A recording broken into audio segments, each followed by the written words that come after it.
Hey, if you'd like to earn CEUs for this webinar, join the Safeopedia community at the link in the description below. Now, on to the show.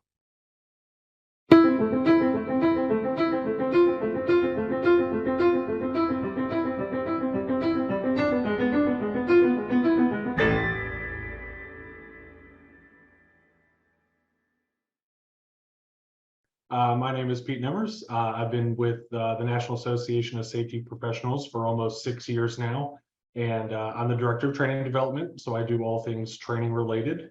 But I really got into my passion for building resumes and cover letters it was this 100 level course I took at this community college back when I was like 18, fresh out of boot camp, and I didn't think I was really going to get much out of it. It just seemed like one of those classes that you take as an elective. But I was really lucky to have a teacher who was really passionate about the purpose of interview portfolios and why they are so important for your career development. And ever since taking that class, like Scott said in my intro, I've done dozens, if not hundreds, of resumes for individuals, all the way from people who have never completed high school and getting them six-figure jobs, all the way to people who are way more important than me, making way more money than me, helping them out with the resumes as well. And Scott alluded to this a little bit too. This presentation is not designed to be a full 45, 50-minute presentation, because I know that a lot of people are going to have questions. And this is something that, most of the questions are going to be pretty specific to your own resume or cover letter or building your portfolio. And I really wanted to make sure that we had the time to really dig in and answer those questions, even though we have the breakout session, because I don't want anybody going through this presentation still having questions. So hopefully I can get them all answered for you here. But over the next 25 minutes or so, what we're going to do is explore the essential strategies and tips to craft compelling portfolios that align with your career goals. So whether you're a recent graduate or a seasoned safety professional, hopefully this session will empower you to showcase your skills and experiences effectively. I've intentionally kind of, like I said, made it a little bit shorter here, but hopefully you'll still get everything that you need to really improve upon your own resumes, cover letters, or create your portfolios outright. But before I dive into the presentation, I know that there's probably some people asking, like, why are you talking about interview portfolios at a safety conference? And since the post-COVID world, workplace safety has really taken a forefront, in my opinion, in industry as a whole. And looking into some recent statistics, they say that the OHS EH&S field is projected to grow 13% over the next 10 years, which is almost double that of average for regular occupations, which means that as a profession, we're looking at roughly 17,000 job openings per year, every year for the next decade. So hopefully building resumes and cover letters, building your portfolios will help you stand out among the sea of other individuals who are applying for those same positions. You also see that now that we're in the age of, work from home type jobs, instead of just competing with, the 10 other professionals that might be in my personal Wilmington, North Carolina area, I'm now actually applying against, hundreds of, or if not thousands of other people from all over the country. So it's really saturated that job market, and it made it a little bit harder for us to compete for those jobs. But interview portfolios they're really invaluable tools that help you as a job seeker during the interview process. Because first and foremost, they provide structured and organized ways to showcase your qualifications, your skills, and your accomplishments to potential employers. And while a resume can offer a brief snapshot of a candidate's background, portfolios really allow for a deeper dive into those experiences and abilities, because it allows you to show samples of your past work, maybe copies of your certifications, maybe some relevant projects you did, and it provides concrete evidence of your abilities as safety professionals and helps you out in that job market. And furthermore, interview portfolios also enable candidates to demonstrate preparedness and commitment to the job opportunity. A well-curated portfolio shows that you as the candidate have taken the time not only to prepare for the job, but to really show the hiring managers that you are driven to take this position and own it, and be the best that you can be as safety professionals while working that job. So, that's really what you get into building those portfolios. And they're also great reference points when you're actually in the interview. So, if you're talking with an interview and the HR professional has a question about some specific experience, you can actually use that portfolio to guide that conversation, and you can go, hey, as a matter of fact, I'm glad you brought that up, and flip to page 4, and here's proof of things I've done in the past and why I believe I'd be a strong candidate for this position.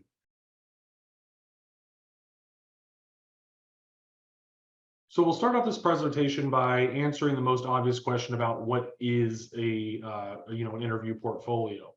So interview portfolios are curated collections of documents and materials that showcase your qualifications and achievements to potential employers and provide that tangible evidence of why you're the best suited person for that position. One of the main benefits of creating a portfolio is that it allows you to give them tangible and visual proof. So one thing that I always do is, like, I personally have a portfolio that's leather bound. It's very similar to the one in the picture here on the slide. But I also have, less expensive versions. I use like page protectors, and I print out all the copies that I have in my portfolio. So when I exit my interview, I actually hand them that copy, so they have physical, tangible evidence of our interview, and it helps people it helps remind them of your conversation, and as a good reference point, so they'll think about you more when they're working on that selection process. So, instead of just telling an interviewer what you can do, being able to show them the examples of your work and creativity or problem-solving abilities is really important for a lot of different situations, especially as safety professionals, where a lot of our work is hands-on, and you really need proof of it other than just talking about it. And another benefit of creating portfolios is that it can also help boost your confidence and credibility. So sometimes you might find yourself kind of grasping for straws on how to answer a question appropriately, or maybe you have some experience that you can remember but don't maybe remember that sharply. It gives you a chance to get that physical proof there that you can reference, and it kind of helps wake up your mind a little bit when you're trying to remember past work experiences that you can apply to questions that those HR professionals are asking you. And portfolios also help you support answers and claims. And especially, like, if you have any gaps in your resume, maybe you got let go during COVID for whatever reason, or maybe you were just a safety professional that maybe works in contracting a little bit more, so you have a few gaps there. It allows you to kind of explain those gaps without looking like you're like a flaky type employee kind of thing. But now that we've talked about what is a portfolio, we're going to talk about what you put inside of it, right? So effective interview portfolios contain essential documents highlighting your qualifications and accomplishments. They typically include your resume, your cover letter, a references list, and copies of professional certifications. And you may consider adding maybe different work samples, such as projects, reports, previous presentations, anything that really demonstrates your skills and expertise. But I'll get into that a little bit more when I get to that slide talking about work samples. But as a best practice, with your portfolio, you're going to end up having a lot of different pages in that portfolio. So I always really recommend having a table of contents that makes it easier for you to reference those things, so you're not thumbing through your portfolio looking for a specific thing. And then also, as another best practice, I personally do it. Find those page protectors that have tabs that you can label, and you can kind of separate your portfolio by sections. That'll help you flip to things and quickly navigate to each section as you reference it. But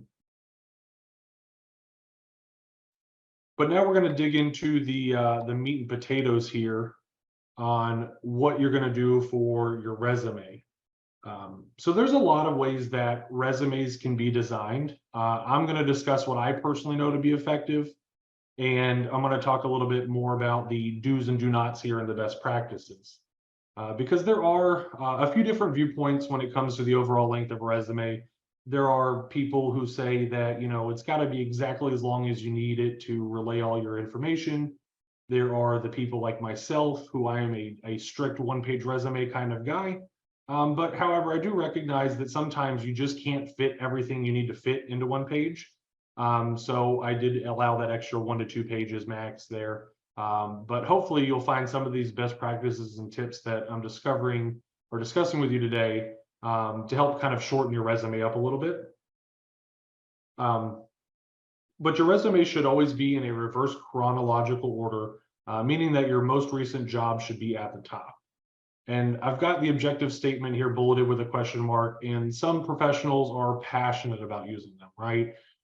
They are big proponents of them, and I'm not, right? I see the value of objective statements within a resume, but what they do is if they're not well written, they end up taking up valuable space. And kind of going back to that 1 to 2 page comment there, if it's not a really strong objective statement, it can really just end up taking up space and pushing your resume into the 2-3 page region, which you're really going to try to avoid. Now, I do like objective statements if you are changing careers entirely. So maybe you're at Safety Connect because you're a very early safety professional, you haven't quite made the leap yet, and you want to change into careers. This would be a good time for an objective statement because they are helpful in making your case as to why you're transitioning, and it allows you to apply your job skills to a new career, and that might be an unrelated career or semi-related, like maybe making the change from industrial hygienist to engineer or safety professional to environmental professional. And getting into what you should be using when you're typing your resume out is I strongly suggest using sans serif type fonts. So those are your Arials, your Verdanas, your Helveticas, because they're known for their clarity. They're just a clean looking kind of text that is easy to read. And you can also use those tried and true fonts like Times New Roman or Calibri. I would like to make a comment that when typing a resume, this should not be the time to try out or download new fonts. I'll explain it a little bit later in the applicant tracking software section. But we just had a recent issue here. We were creating some new PowerPoints, and we downloaded this new font, and it worked out on the computer that we were typing on. But anytime you try to project that presentation onto another computer or access it, it would just shut down entirely because the font that we downloaded was not compatible with other computers. And obviously, when you're writing a resume, font aside, you want to make sure that your spelling and grammar are on point. This is not the time to have any grammatical errors. So I strongly encourage you, if you don't already have it, to download Grammarly. They don't pay me for that comment, but Grammarly is a fantastic tool for picking up spelling and grammar issues, but also picking up syntax issues, which we'll get into here with the past and future tense comments. So when writing your resume bullet points, you want to make sure you avoid any first person pronouns. So for example, instead of I maintained and updated safety data sheets and trained employees on their use, you want to remove that pronoun and begin with the verb. So it reads more like maintained and updated safety data sheets and trained employees on their use. Also using the same example, if you're writing bullet points for a job that you're currently working in, you want to make sure that those action verbs that are you're starting off your bullets with are in the present tense. So in that example, it would be maintain and update safety data sheets versus maintained and updated safety data sheets, because that's what you're currently working in. So you want to talk in that present tense. Now, for any other job experiences you have previously, that's when you would use that past tense. So now that you've got your resume completed, you might ask yourself, what type of file should I use and save it into? And that's a completely valid question. There are a lot of camps out there who say, you got to put it in Microsoft Word. There are others who say it's got to be in, Adobe or PDF. And while Word is pretty common, it is a best practice and something I do personally to use PDFs. So PDFs are readable by most, if not all, applicant tracking softwares. And it also, it's more of like an image that PDF is for the people who are viewing it. So you're not going to have any issues where Word shifts or formats or shifts your formatting to where maybe it'll run over on pages, or maybe you've trimmed down your margins, and when they upload it on theirs, it didn't do the same thing and it shifts all your words around. So that's why I'm really a large proponent of doing like the Adobe PDF style. And finally, when you want to make sure that you're saving your file in a professional manner, Typically when you go on LinkedIn or any of those other job boards and you can upload a file, those interviewers or the HR professionals back there that are seeing these files, they can see how you save the file. So for my example, I might save it as Pete Nemers resume 2023, but you want to avoid doing anything kind of extravagant or unprofessional and, saving it instead of like Pete Nemers super cool resume, please hire me 2023, right? So you want to avoid that because they can see that and you obviously want to be taken seriously. So I've mentioned applicant tracking software a few times already. So let's just discuss about what it is and how it can affect future job applications. So online job boards like Indeed and LinkedIn, they all make it very easy to submit your resumes. However, it all takes a few clicks of your mouse, but while that may seem like it's a good thing for you, it actually makes your resume stand out less. Applicant tracking software, or ATS, as I'll use it on a little bit more in this portion here, is basically just a computer software program that manages the hiring process by collecting and sorting resumes. So basically how it works is when you submit your resume, it goes directly into the company's ATS, and that ATS analyzes your resume and stores it in a database. Hiring managers then search the database for resumes that match the qualifications they're looking for. Basically, the ATS just enables hiring managers to cherry pick candidates without actually reading your resumes. So while this is great for employers, it makes it tougher on job seekers because I want to say, in fact, it was like 75% of resumes from qualified applicants actually never make it out of the ATS database into those recruiters' hands because they're not matching well with the job descriptions. And that's kind of where I want to get into these tips here that we see on the screen. And what you really want to do when you're building your resume to make it ATS friendly is you want to avoid elaborate formatting, and that includes your tables, your columns and boxes. Using pre-done templates can sometimes throw off ATS software. Borders and lines, specifically in the header section. You don't want to use any fancy symbols outside of the bullet points. And again, there you obviously don't want to use any fancy fonts or colors other than black because it can throw off the software as well. Only use abbreviated terms like BS degree if it's also described that way in the job description, because it's looking for those keywords. And if you write it out one way and it's asking for it in another, sometimes you're not going to get a strong match percentage on that. And you want to make sure that you're not putting distinctions like, let's say, like I personally have a CSM, right? And you might see it as my last name on the Zoom here. But you don't want to put that into your resume because what it can do is it can actually take that acronym and place it in place of either your first or last name. So then it makes it harder for those hiring managers to actually know what your last name is because it might kick your last name out in replace of that designation. So that's just something to think about as well. And with any kind of functional resume, you want to make sure that you write out the months and the years so that it's readable by the applicant tracking systems. And I know that I said that I prefer PDF. Now, some ATSs do not read PDFs, but I think we're kind of getting to that point in technology where most do. Typically, you might see some issues with that if it comes from, maybe a company's using like an older software system. But that's really just a grab on whether or not that company has an older system or not. And you're really not going to know that, unless you're actually speaking with the manager itself. And if you haven't taken a chance already, please, I encourage you to scan the QR code that I've got there on the slide for you. So basically what it is this company called JobScan, and they have a resume scanner. And what it does is it allows you to upload your resume and your cover letter, and then also upload the bullet points for like a job posting. And what it'll do is it'll match your cover letter and resume with the job description and show you a sample rate of how well your resume is going to rate to get picked by an ATS for that job. Now, obviously, it's not going to be 100% accurate. It's kind of like checking credit scores on Credit Karma. It's not always quite right. But it is a really great tool to help you know that you have applied the things that we've talked about in this presentation, and that it's actually coming into tangible results, which is a better match rate for your resume.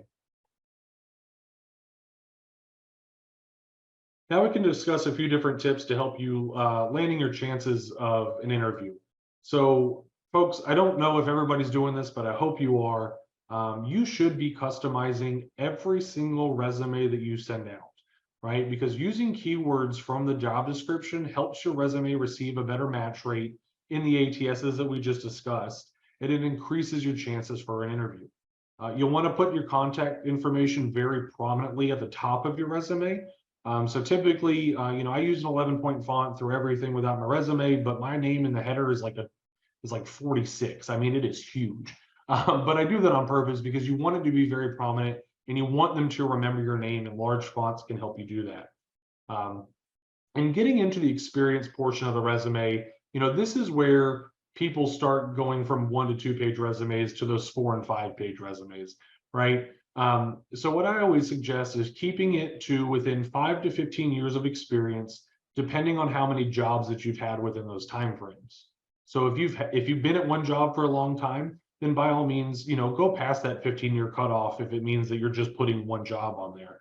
However, if you've had more than a few jobs, let's say maybe you do a lot of safety contracting work, so you're jumping around a little bit more. It's that 5 to 10 year, 15-year period is a really good way to cut you off and really say, okay, this is too many jobs you're trying to squeeze into this resume. Just go ahead and cut it off. And then you can add those other positions and jobs onto your work experience document, which I'll discuss in a slide in a few minutes here. And for your job experience bullet points, you want to make them achievement focused. And I put a little formula there to kind of help you write these bullet points out. And you want to make sure that you kind of keep it to, and I say in your current position, you want to keep it to about 6 bullet points max. If it's an older job, I just try to hit those keywords. And sometimes I put, 3 or 4, maybe 5. They don't all have to be 6, but 6 is a good cutoff. I've seen plenty of resumes out there where I hand it and the first job's got like 17 bullet points through the entire page. And that's not really serving you well when you're applying for a job, because it looks like you're just kind of shotgunning all of these words and hoping that some of them resonate with the interviewer. And luckily that we're in safety, we typically have things that are very data and number based as ways to quantify how well we've done, whether that's your EMR or TRIR or your incident rates or how many recordables you've had on your 300 logs or whatever. So using numbers within your bullet points can really help quantify the outcomes of your previous jobs. So add them where applicable, because that kind of helps sell yourself on how good you really are. And I see it a lot on a lot of resumes too. Please do not put references available upon request at the bottom of your resume or your cover letter. That's a given, folks. If an HR representative or a recruiter or whatever wants to talk with one of your references, they're going to ask you for them. So putting that sentence there really just takes up another line of space that could be better put to use. Now, moving into the education portion of your resume, this should be listed immediately after your experience. And typically speaking, you want to list your most relevant education, but not everything, right? So folks, if you've got a bachelor's degree in occupational health and safety, you don't have to put your high school diploma down. It is a given that you had to have a high school diploma or equivalent to get into college. So you're really just throwing up another line of text that could be better put to, a bullet point on a job description. Now, I will say that there's a few people here that I've met where this might apply. But let's say you went, post-education, you went past your bachelor's. Maybe you have a doctorate in safety.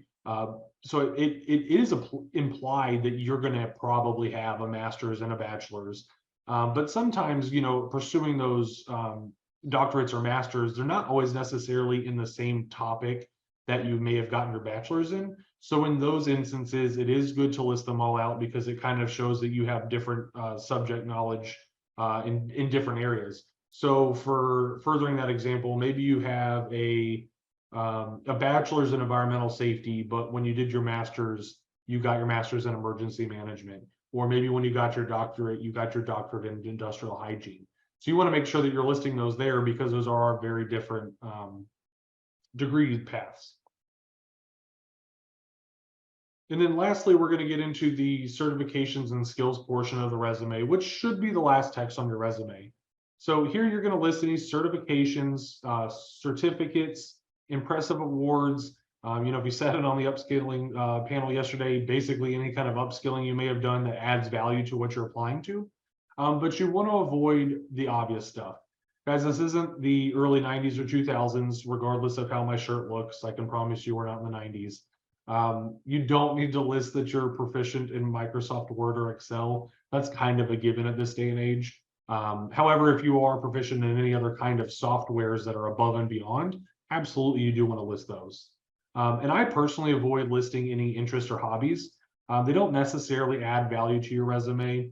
And since every line has precious space when crafting your resume, you want to make sure you have as much dedicated specifically to your qualifications for the role you're applying to.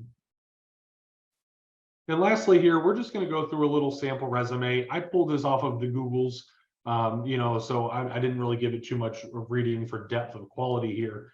But at first glance, it does look like a pretty credible resume, but after closer inspection, you'll notice that there's a few improvements that could be made.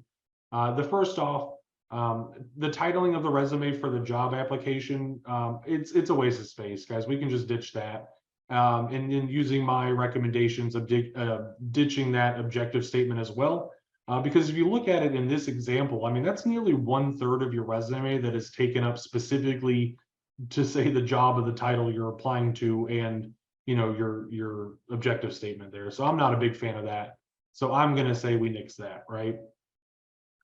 And moving on to the skills portion, I mentioned it a little bit previously. Skill portions are great if you want to add those skills. If there's very, very specific skills that a job you're applying to is asking for, sure, absolutely add them on there. But generally speaking, you can fit those skills within your job descriptions and those bullet points with those action verbs that we talked about. So you sometimes you really don't need it at all if you can write your bullet points really well, but sometimes if you do have them at all, I strongly suggest taking those and putting those below your experience so you're not leading with those.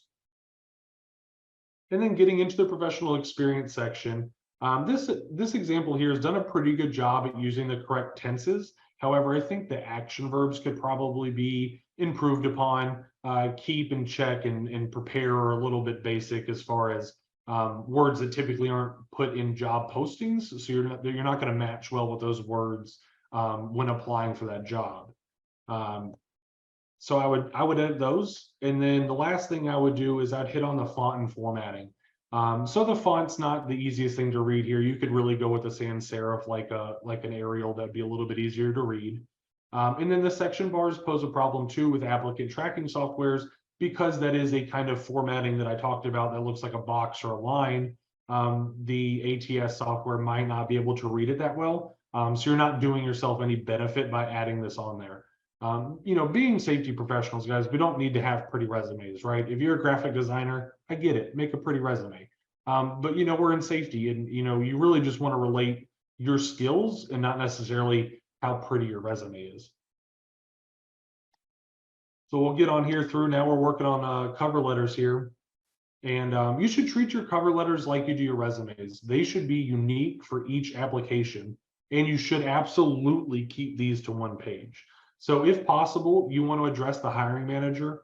My best practice, especially on LinkedIn, you see this, is you can see most of the time who the hiring manager is. So use that information about them in that cover letter to really knock their socks off. Because in this letter, you want to highlight your experience and explain how you're the right fit for the job without just rephrasing your resume. So I strongly suggest using a cover letter template. You can find those online and it makes cover letter writing a lot easier to do. But then you can also use tools like ChatGPT where you can take your bullet points and tell the software, the AI, to rephrase it in like a paragraph format without using the same words. And it'll actually do a pretty good job of rephrasing it without restating the stuff that's in your resume. And at the end of a cover letter, you want to finish with a strong call to action. So looking at this example, they did a pretty good job, right? So the header might pose some issues for applicant tracking software, but the writer of this cover letter managed to address the hiring manager directly. They referenced where they found the job posting, which is important. They highlighted their experience, and they ended their cover letter with a call to action. The only thing I would really make an improvement here on is that the call to action can be more direct. So instead of saying something like, please feel free to call me at blah, blah, blah, you could be a little bit more confident, but not pushy, and say something like, I look forward to speaking with you about how I can put my skills to work at ABC company. And it kind of takes that onus and puts it on them to contact you, but also that you're immediately looking to have that conversation with them. And when you say stuff like, please feel free to call me, it kind of says, when you get the time, right? And so rewording it a little bit kind of puts a little bit more pressure on them to, give you that conversation, give you that call back. So I talked about it a little bit before. So this is where your extra work experience is really going to come into play. So your work experience should be a document, and it can be as long as it needs to be, right? There's no length on this. This isn't part of your resume or cover letter. This is just an ancillary document that's really going to help you prove who you are.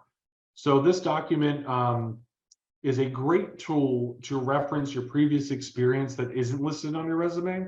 And it can also serve as a great place to reference additional skills. So if you've got a specific skill that might have been highlighted in a job posting, but it wasn't in like a job that fit on your resume, it was maybe it was the job before that cutoff time. This is where you can highlight those skills. And having that work experience document's a great way to quickly and efficiently fill out applications. So, a lot of times you fill the application, you go into the recruiter, you have your interview, and they still want you to fill out like a paper version. So this is a really great way that you can have those company names, those addresses and phone numbers, contact information of managers that you worked for, how long you worked there, what positions you held if you had multiple positions within the company. And it gives it to you in this easily referenceable document. So you're not fumbling through your phone, Googling addresses, trying to remember contacts' names in your phone so you can get the phone number. You can just have it all right there to easily access, which makes it look like you were way more prepared for this interview than other people might have. So getting into work samples, this section of your resume, it changes in size based on what kind of job you're applying for, right? But this is effectively where you're showing them the proof is in the pudding. So if a job posting, for example, let's say that it requires the new hire or the potential hire to conduct incident investigations, conduct root cause analysis, audits, and let's say write safety programs and policies. So now that you know this, you can create this working sample document within your portfolio to really show them the things that you've done that directly relate to the job posting, right? So you can show them that, hey, here's a sample of a JHA I completed. Here's a redacted version of an incident investigation that I completed. Here's a root cause analysis from that investigation. You can prove to them that you know what you're doing, and you can show them tangible proof that, hey, this is exactly, I'm the person that you're looking for, and here's why. And then if you've got like especially if it's like a training focused role, so maybe you're going to be a safety trainer within a company, this is a great time to also share videos via QR code or flash drive. So that way, if they want to see a sample of you presenting, you can give that to them right there. Now, I will say that if you are using flash drives, most larger companies do have policies about opening flash drives on company computers due to spam rules. So just keep that in mind, that the QR code is probably the best way to do it. And that QR code can link to a YouTube channel you set up, or maybe a Vimeo account or something like that, or even your own website if you have one. And then the last part here, we're going to start getting into the achievements. And this is really where you're going to have copies of anything that you find to be important. So if the job position requires you to have a CSP, or maybe an MSP, maybe a CIH, maybe they require you to have the 510 and 500 so you can teach 30 hours. This is where you're going to have a copy of those certificates and certifications to say that I've done this. This is, I've got proof. Here's the example. This is when it expires, etc. You can also have your AED or first aid training on there. Maybe you've completed a HAZWOP or train the trainer, and you're more in the environmental field. So this is really just a place of kind of showing off who you are and what you've learned.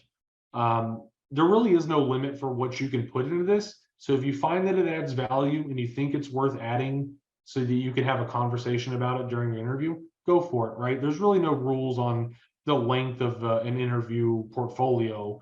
So if you think it adds value, you should 100% go for it.